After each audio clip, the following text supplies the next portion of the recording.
Hello and welcome to Potter's Bluff. Today I'm going to talk about this movie, Dead and Buried. Now, I watched this movie yesterday and I watched a 4K of it. This is the recently released 4K from Blue Underground and they've done an amazing job. They've, as usual on these releases, they put a lenticular case on there and you see this great image, this great iconic image cover and you see it moving out there. They see this face coming out of the dirt. Now, when I watched this yesterday, I must admit that I remember the iconic opening scene, which is quite brutal. In fact, this movie is quite brutal in a lot of scenes, and that led to it being banned in the Video Nasties Act in 1984. It's one of the ones that's, yes, it's banned, and a lot of people know about the more notorious banned movies, but this is one that doesn't really sort of come to light when you talk about banned video nasties. In fact, it was a comment from my good friend Bryn at Horrorhands. I'll leave a link down to his channel down below. He reminded me because I thought it was banned, and he said yes, it was banned. So thanks very much, Bryn, for that. So yes, this being, you can see why it's, because I thought maybe it's one of them ones that got banned. I don't know why I thought it got banned, but obviously when I watched the movie, there's a lot of scenes in there where you can understand exactly why it did get banned. But this is obviously out, it's fully uncut, and this is, you would say, the definitive version of this movie. Now what I'm not going to do is I'm not going to tell you too much about the plot, because I remember going into this movie thinking, knowing that it's a strange town, and this policeman is in this town and he's trying to sort out these murders that are happening and these strange sort of activities that are happening in the graveyard. I didn't remember anything about it, and I thought, because when I watched it and the plot sort of developed, I got a really big surprise on how it sort of played out. So for me, I would urge anybody who hasn't seen this or doesn't know about it, don't find out too much about it. If you want to get it or you want to check it out, just watch it and you'd be surprised at how many sort of twists and turns it does have in this movie. It's a lot more sort of story-led than I originally thought it was. I thought it was one movie that I remembered, but it's not, it's far from that. And it's an absolutely great movie in general, actually. Some of these banned video nasties, you get them and you look at them and you think, what was all that about? It's not that bad, and also that the film is pretty much trash. But this is one of the better banned video nasties. So the presentation of the 4K, I've got to admit, is the best this has ever looked. But the movie itself, and I think it explains on one of the behind the scenes things on here, that the place where it was shot in this coastal area, it was always covered in sea fret. Now, I live in a coastal town myself, and I know when you go down to the coast and it's got sea fret here, it's like a sort of horrible mist that you can't really see through, and it's sort of it gets rid of all the detail that you've got, and it's not a nice sort of thing to have. And I think the majority of this movie does sort of suffer a bit from this sort of sea fret coming into the shots of the movie, because it's filmed on location. So that sort of plays out in the picture quality. The picture quality for me is always looked a little bit murky and a bit grainy. Some of the shots in here look very grainy, and some of them look quite clean actually. And it's a lot more cleaner than I've ever seen it before. And they've done a great job on it in Blue Underground. The sound in here is absolutely brilliant as well. Now, you do get the soundtrack with it, and I thought myself, what would the soundtrack be? There's nothing that sticks in my mind about this movie for having a sort of stellar soundtrack. But I've got to admit, when I watched it late at night, turned all the lights off, the soundtrack on here is very creepy, I've got to admit. Now, I was watching a thing on the behind the scenes here of the director, and also he was talking with the composer of the music. And the composer of the music did say he wanted to put a bit of a Jaws element in here, and you can hear it actually because of the coastal setting, and also the fact of he's setting up the sort of cello to do a bit work like Jaws soundtrack did.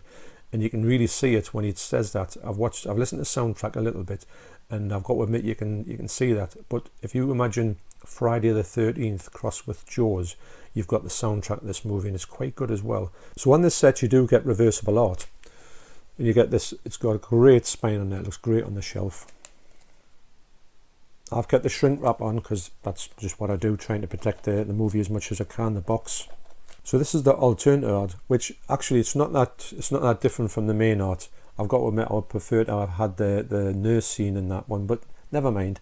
You do get a little bit of the tears not there in blood. And in the box you get the 4K, the Blu-ray, you get a booklet, and you also get the CD there, and you get the reversible art, which is the same as the cover. The CD is about 44 minutes long, and it's very good actually. It's very different to what I thought it was going to be. You get a nice booklet in here that does have lots of iconic pictures. The lady there, she is actually in Flash Gordon. I knew I'd seen her from somewhere, but I couldn't remember where. Now, this guy here, Jack Alverston, I think he's called, he was actually the Grandpa Joe in Willy Wonka and the Chocolate Factory, and this was his last performance, and he plays a great role in this, much better than I thought he would. The special effects are done by Stan Winston. I've got to admit the special effects in here are really the standout star of the show. So the movie is scanned at 4K in 16-bit from its original 35mm interpositive with Dolby Vision, HDR and Dolby Atmos audio. So the picture and the quality is the best it's ever going to look. There's got some new extras on here, which is more than you get in the previous release, which is, well, this is the DVD, the Anchor Bay DVD. Now I do know that the Blue Underground Blu-ray was exactly the same as this in what it had for extras, and all the extras on here are ported over to this release as well. So also you get some brilliant extras on here. You get some brand new extras as well. You get like about 3 commentaries, and you do get a brand new commentary with film historian Troy Howarth. So also you get a new behind the scenes of Dead and Buried that was shot, some footage that was shot on set. You get Dead and Buried locations now and then, and I've got to tell you that the locations in the town, and when they put them to transfer them to from 1981 to 2021, they look literally exactly the same. It's quite remarkable how this town has not changed in any way. I think it's from California, the town. And it's quite interesting to see how much, usually when you get this these ones from like all this time, you'll see things that are just not anything like it, or it's been built over, or it's all been painted differently. But this is literally as if it was just shot the next day, which is nuts. You get new murder mysteries and music interviews with director Gary Sherman and composer Joe Renzetti. So that's the thing I was talking about, the fact he talks about how it was like Joe's influenced slightly, and it's quite, I found that really interesting. That you also get the pages of Potter's Bluff, an interview with novelization author Chelsea Quinn Yarbrough.